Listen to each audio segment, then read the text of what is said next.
Good morning friends. हमारे YouTube channel में आपका स्वागत है, जो कि दुर्गे कोचिंग सेंटर यूट्यूब चैनल है। सबसे पहले आप सभी को सुप्रभात, गुड मॉर्निंग संतोष सर की तरफ से। चलिए, आज हम फिजिक्स का जो आपका क्लास नाइन्थ का जो फिजिक्स है भौतिकी भारती भवन का, उसका हम लोग पहला चैप्टर जिसका नाम देखिए, आपको स्पष्ट रूप से दिखा देते हैं, थोड़ा इधर उधर करके दिखा देते हैं। देखिए, आपका पहला चैप्टर जो है स्टूडेंट, वो है विज्ञान और मापन, है ना।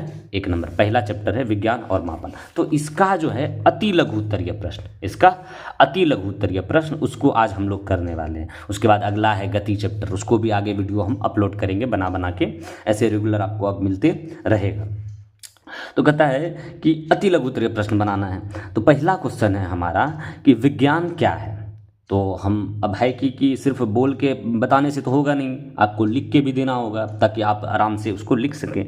बोलने में क्या होगा कि आप कितना लिख पाइएगा, रोक के। ऐसे अगर लिख के देते हैं, थोड़ा रोक देंगे तो उसके बाद आप फटाक से स्क्रीनशॉट भी ले लीजिएगा। तो इसके लिए हम नोट्स भी बना के रखे हैं आपके लिए। तो आपको क्या करना है कि उस नोट से उतारना है। तो पहला प्रश्न है विज्ञान क्या है। देखिए, यहाँ लिखा हुआ है, अति लिखना छूट गया है स्टूडेंट्स, हम इसको मतलब लैपटॉप के ज़रिए बनाए हैं, तो अति यहाँ छूट गया था। अति लघु उत्तरीय प्रश्न है।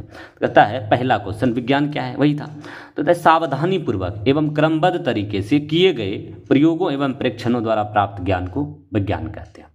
जैनविक है कि भाई विज्ञान की परिभाषा हम ऐसे ही बता सकते हैं कि विज्ञान के बारे में अगर जानना चाहे, विज्ञान के बारे में अगर ग्रहण करे, तो उसमें सावधानी तो बरतनी पड़ेगी और उसमें क्रम भी उसका रखना पड़ेगा। जो उसका क्रम है, क्रम तो हम नहीं तोड़ सकते। तो वही है, सावधानी पूर्वक एवं क्रमबद्ध तरीके से किए गए प्रयोगों एवं प्रेक्षणों द्वारा प्राप्त ज्ञान को विज्ञान कहते हैं।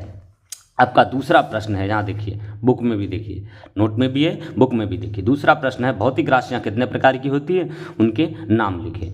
तो आगे प्रश्न है, आगे आपका दीर्घ उत्तरीय में प्रश्न है भौतिक राशि क्या है, कितने प्रकार के हैं, परिभाषित करें। तो उसमें हम भौतिक राशि के बारे में बताएंगे। लेकिन यहाँ फिलहाल आपका प्रश्न क्या है कि भौतिक राशियाँ कितने प्रकार की होते हैं, उसका नाम लिखिए।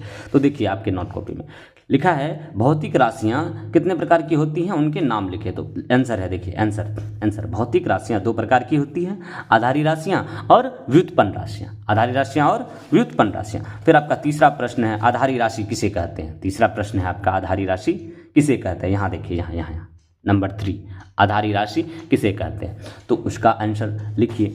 तो कहता है कि आधारी राशि वे राशियां हैं जो स्वतंत्र मानी जाती है। आधारी राशि वे राशि है जो स्वतंत्र मानी जाती है। ये किसी राशि पर निर्भर नहीं रहता है। जैसे लंबाई, द्रव्यमान, समय, यहाँ कॉमन दे दिया, लंबाई, द्रव्यमान, समय इत्यादि वास्तव में आधारी राशियां हैं। जैसे कि स्पष्ट रूप से लिखा हुआ है कि आधारी राशियाँ क्या है, स्वतंत्र मानी जाती है। तो आपको ध्यान में रखना है कि लंबाई, द्रव्यमान, समय इत्यादि ये सब जो है ये स्वतंत्र रहती है, हमेशा किसी दूसरे राशि पर निर्भर नहीं रहती है। तो आपका फिर अगला प्रश्न देखते हैं। अगला प्रश्न है स्टूडेंट आपका क्वेश्चन नंबर 4। देखिए, यहाँ ध्यान से देखिए। क्वेश्चन नंबर 4 कहता है व्युत्पन्न राशियाँ क्या है। आधारी राशि अभी पकड़े, इससे पहले क्या था, भौतिक राशि कितने प्रकार की है। तो भाई 2 प्रकार की, आधारी राशियाँ और व्युत्पन्न राशियाँ। तो अब देखते हैं व्युत्पन्न राशि क्या है। तो व्युत्पन्न राशि ये ऐसी राशि है ना जो कि आधारी राशि पर निर्भर रहता है। चलिए लिख लेते हैं, है ना। देखिए, यहाँ पे लिखा है व्युत्पन्न राशियाँ क्या है। तो देखिए 4 नंबर क्वेश्चन देख लिए। तो 4 नंबर क्वेश्चन का आंसर भी आप आराम से लिखिए। 4 नंबर प्रश्न कहता है वह राशि जो आधारी राशि पर निर्भर होती है व्युत्पन्न राशियाँ कहलाती है। वह राशि जो आधारी राशि पर निर्भर रहती है उसे क्या कहते हैं, व्युत्पन्न राशि कहते हैं। जैसे क्षेत्रफल, आयतन, आपका बल हो गया, कार्य हो गया, ऊर्जा हो गया, ये सारे के सारे आधारी राशि पर निर्भर है। अब जैसे मान लीजिए एग्जाम्पल के लिए समझे, क्षेत्रफल है। क्षेत्रफल अगर हम इस राशि को प्रदर्शित करें ना, तो इसके लिए हमको जो है ना क्षेत्रफल निकालने के लिए, जैसे कोई भी मात्रक इसके दूरी के लिए सेंटीमीटर, मीटर, है ना, फुट, इंच, इन चीज़ों का प्रयोग करना पड़ेगा। लेकिन ये जो क्षेत्रफल है, क्षेत्रफल हम लोग प्रायः जो दर्शाते हैं, जो बड़ा माप होता है, हम लोग प्रायः दर्शाते हैं मीटर में। तो ये निर्भर करता है किस पे, आधारी राशि पे, है ना। तो वही लिखा है वह राशि जो आधारी राशि पर निर्भर होती है व्युत्पन्न राशि कहलाती है। जैसे आयतन ही हम किसी चीज़ का निकालें, तो वो भी किस पे निर्भर है, मीटर क्यूब लिखते हैं ना आयतन का मात्रक। तो मीटर देखिए, तो वो लंबाई का मात्रक है ना, निर्भर है ना। जैसे हम आधारी राशि में पढ़े थे कि भाई आधारी राशि का मात्रक लंबाई होता है, तो यहाँ देखिए व्युत्पन्न राशि का मात्रक अगर आयतन है तो फिर उसका अगर हम क्षेत्रफल लिखे, आयतन अगर लिखे, आयतन का मात्रक तो मीटर क्यूब लिखते हैं, तो है तो निर्भर इस पर, लंबाई का मात्रक मीटर होता है तो इस पर निर्भर रहता है। ठीक है, चलिए नंबर 5 देखते हैं।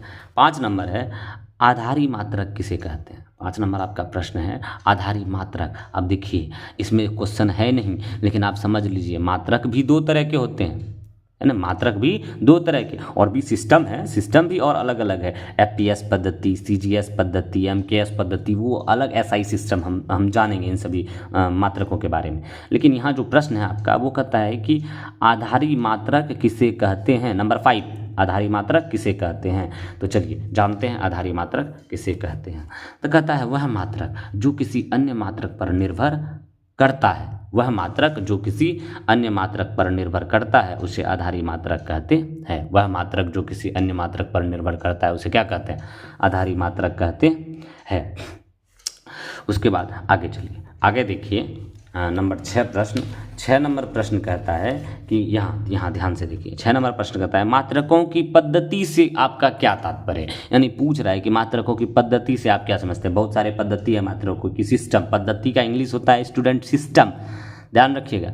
पद्धति का इंग्लिश क्या होता है, सिस्टम। वही कहता है कि जो यूनिट का सिस्टम है, यूनिट सिस्टम है, उसका आपका क्या तात्पर्य है। तो उसका आंसर जाने कहता है सभी प्रकार के राशियों के लिए मात्रकों, आधारी तथा व्युत्पन्न दोनों के पूरे समूह को मात्रकों की पद्धति कहते हैं। देखिए यहाँ लिखा है, आराम से आप उतार लीजिए। देखते हैं 7 नंबर। 7 नंबर कहता है रेडियन और स्टेरेडियन किनके मात्रक है। रेडियन और स्टेरेडियन किनके मात्रक है। तो रेडियन जो है 7 नंबर का आंसर है, हम देखते हैं। ठीक है, आपके सामने हम नोट पेज लाते हैं। देखिए रेडियन जो है समतल कोण के मात्रक और स्टेरेडियन घन कोण के मात्रक है। ये आपको लिख लेना है। रेडियन समतल कोण के मात्रक और स्टेरेडियन घन कोण के मात्रक है। 8वां प्रश्न देखते हैं। 8वां प्रश्न कहता है कि 1 नैनोमीटर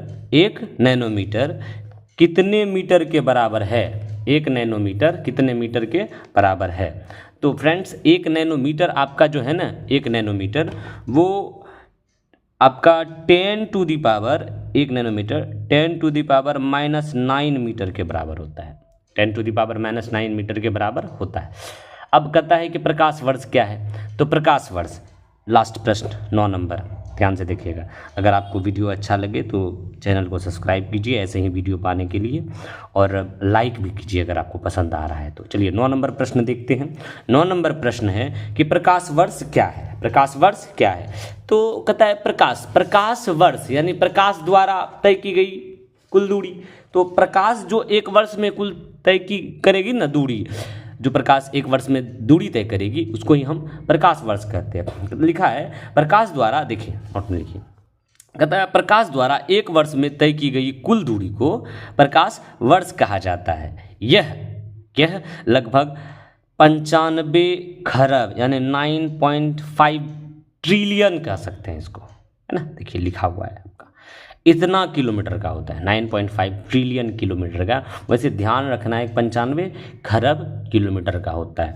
तो लिख लीजिएगा प्रकाश वर्ष क्या है। प्रकाश द्वारा 1 वर्ष में तय की गई कुल दूरी को प्रकाश वर्ष कहा जाता है। यह लगभग 95 खरब यानी 9.5 ट्रिलियन किलोमीटर का होता है। चलिए वीडियो आपको पसंद आ रहा है तो लाइक कीजिए, और रोज़ ऐसे ही वीडियो पाने के लिए हमारे चैनल को सब्सक्राइब कर लीजिए। और आगे जो है आपको लघु उत्तरीय प्रश्न भी मिलेगा, उसका भी नोट बना हुआ है। बस वीडियो बनाने के लिए टाइम हम निकाल दिए हैं। अब आपका हर रोज़ वीडियो डलता रहेगा। चैप्टर वाइज हर चैप्टर का लघु उत्तरीय प्रश्न, उत्तरीय प्रश्न, जो आपका दीर्घ उत्तरीय प्रश्न है वो भी डालेंगे, ऑब्जेक्टिव सब्जेक्टिव सब डालेंगे। तो स्टूडेंट्स लगे रहिए और तैयारी कीजिए जम के। Thank you.